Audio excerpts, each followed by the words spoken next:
नमस्कार मंडळींनो, मी संकेत जोईल तुमचं स्वागत करते आमच्या छोट्याशा मिनी ब्लॉगमध्ये. आज आम्ही गेलेलो देवगडात मासे खरेदी करू. पण ह्या वेळेक ना आम्ही गेलो दुसऱ्या ठिकाण म्हणजे खायचा निखिल लंच होमच्या बाजूक वहिनी काकी मासे विकूक बस. तर म्हटलं आज हय जाऊन मासे खरेदी करूया. आम्ही मासे खरेदी करूक गेला, पण ह्या वेळेक माका प्रश्न पडले नक्की मासे घ्यायचो तरी खायचो. वहिनीकडे भरपूर प्रकारचे मासे होते. माझी नजर तेव्हा ना लपत असलेल्या मोरीकडे गेली. वहिनीन पण मोरी उचलल्या आणि सापासाप कापूक सुरुवात केल्या.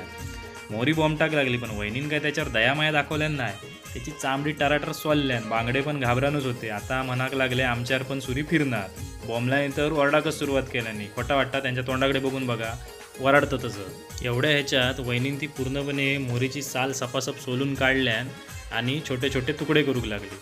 आमका जसे तुकडे वय होते तसे ते तुकडे वहिनीकडनं आम्ही करून घेतले आणि थंयना वाटेक लागला. पण तुमका एक सांगते, तुमका जर चांगले मासे वय असतील तर नक्की तुम्ही आपल्या देवगडमध्ये येऊन मासे घ्यावा.